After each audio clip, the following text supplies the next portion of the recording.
Perhaps the most accomplished player in NBA history, Kareem Abdul-Jabbar won a record 6 league MVP awards and 6 NBA titles, owner of one of the game's most unstoppable offensive weapons, the skyhook. He still stands as the game's all-time leading scorer. Crowd stands for Kareem to get the ball. It's into Kareem. Kareem swing left, right hand, 12-footer, good! The new king of scoring has ascended his throne. Kareem, oh my gosh, number 33. When he burst on the international scene with the fold-out cover of Sports Illustrated. I was in high school and I wore number 33 because of Kareem. And he was just the most incredible player that I'd ever seen. He set such a standard of excellence, and his relentless search for perfection just established himself as this remarkable beacon, ideal of what a basketball player, what a human being could be. I wanted to play on the same team, in the same program, the same history, the same legacy that Kareem had created and given so much to UCLA. Kareem, he was the greatest player that I've ever played against. The first time playing against Kareem, but the first time he was Lou Alcindor, and he just created just an incredible challenge for me. He was with the Milwaukee Bucks, and they had the interleague matchup, Milwaukee Bucks against the Kentucky Colonels, and that was my first time, competing against this giant of a player. Kareem and I grew up together. I've known Kareem since I was 14, so I've seen the metamorphosis of a basketball player that started out at 14 and ended up being probably the greatest scoring center in the history of the game. I do remember that when Kareem was a freshman,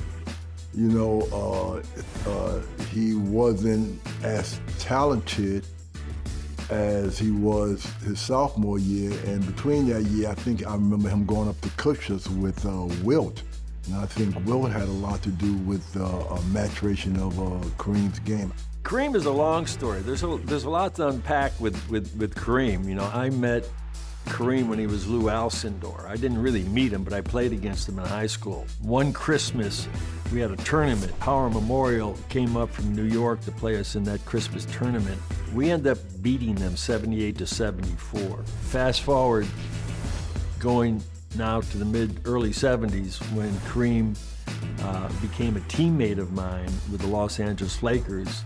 I used to remind him all the time about how much fun it was that we beat you at in Schenectady, New York, and if it wasn't for those officials, we would have busted your chops. And he said, by the way, I came back the next year and we played again, we beat you by 50. I said, yeah, but Kareem, I wasn't there. I was at the University of Kentucky at the time. And so we always had these little conversations that turned out to be funny about those moments. The first year when I met Lou, I was a sophomore and he was a freshman. This 7-foot, 1.5-inch giant is largely responsible for the unbelievable records the Bruins have set in the last 2 seasons. A superstar in the making. We were playing out in UCLA at Poly Pavilion, and we were playing Oregon State, and Kareem, began to holler, hey, give E the ball, give E the ball. We was playing against him, and he was cheering for us. And it was one of those things where I think that after that, when we began to play against one another, then all of a sudden, I think the tension between Russell and Wilt, all of those years, it kind of happened with Kareem and I. I think that when we began to play against each other, there was such a challenge, and it was just every game. I wanted to destroy him, he wanted to destroy me. And it was one of those kind of situations that kind of bloomed and kind of grew to become, a really challenging situation. When I first met Kareem, he was in high school at Power Memorial in New York City. And then years later, was traded to Milwaukee. Kareem was second year. He was learning a lot of different things. He'd just come out of UCLA where they won a championship, and went with the Bucks his first year, and they got knocked out of the playoffs. So when I got there, I guess we felt we could do some things that were great for the city of Milwaukee and great for the teammates as well. Great guy. Big fella. Hey, Luke. Big fella. Luke, congratulations. Oscar just paid you a great compliment. You had a great series. Congratulations. Kareem was truly about team, and he was about winning, but didn't speak about it a lot. But you can tell him, Cap, you got it? Wouldn't say anything, rounds and asking that, Cap, you got it? You got everything? Yeah. And Kareem wasn't the kind of guy that, come on, you guys, every now and then he would do it, but he wasn't about, come on. He knew what to do. To Cooper, dribble drive down the middle, lay to Kareem, and Kareem scored. He knew we had to go through him. The ball. That was fun playing with Kareem. Well, that's absolutely fun. Zeke, you came into the NBA during the prime of Kareem's career. What did you learn firsthand that maybe you hadn't realized from watching him on TV? Unfortunately, Matt, I came in during the prime of his career. And, when you watch them on television, you think they're good. But then when you actually get a chance to play against him, not only do you realize how good he is, but how smart he is. And I remember I was a designated double teamer, so we double teamed Kareem every time he touched the basketball. And Magic threw it in. My job was to come back and double team. So I come back and I double team. My hands are up. I'm like, And I remember he looks me dead in my eyes and he goes, hey, is this your man? And he drops it right over my head. Magic lays it up.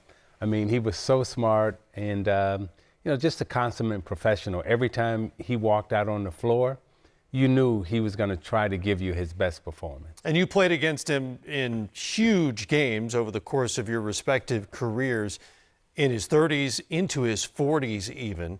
What did it mean for you and your teammates and your coaching staff as opponents to game plan against Kareem?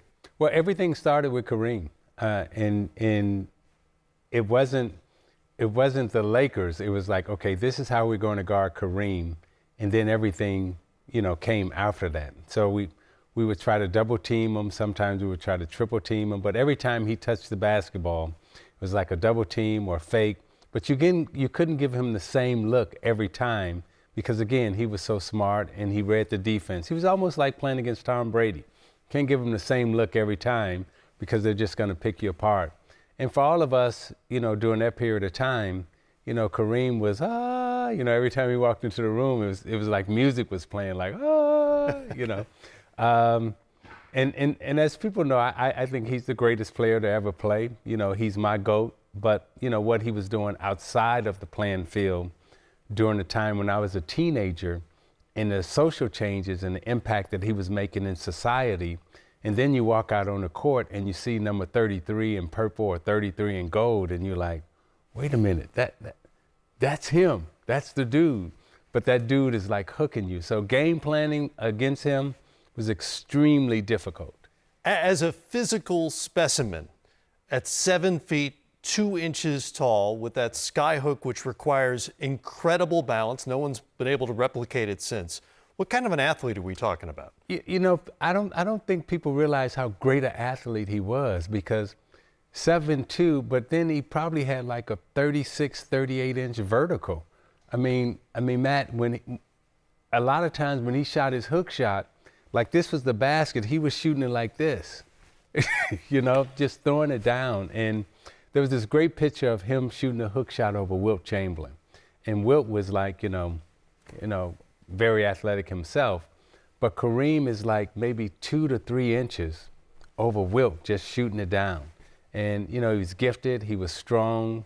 And again, just his grace, his professionalism, and just how smart and dominant he was. You would think like after a game, you'd be like, man, we did a good job against Kareem. And then you look at the stat sheet and it's like 26 points, 15 rebounds. Now, the times that I was following him when they were playing against the Celtics, watching him playing against the 76ers and Moses Malone, watching him compete against other great teams because, man, we hadn't become a great team yet. But Boston always was a great team. So watching him having to win in the Garden and compete against McHale and Parrish and Bird and just seeing him rise to that other level, at at an age where he wasn't in his prime. I think Kareem won the MVP out of the league or the MVP of the series when he was 36 years old. That's how great he was. That's part of the story as well, his longevity. Unbelievable. He's unreal. The way you just say Kareem, you say sky hook. I mean, which is the most unstoppable shot ever made in basketball. The sky hook, to this day, nobody's ever replicated a shot. I just think he's simply amazing in how he took a shot and just mastered it, and nobody can duplicate it. And I asked him one time, and I said, Kareem, since we are jazz cats, the two of us, so I said, what would be that patented jump, that hook shot you got, the sky hook? What does it feel like if you were a musician? He said it feels like John Coltrane playing the saxophone. And I said, yeah.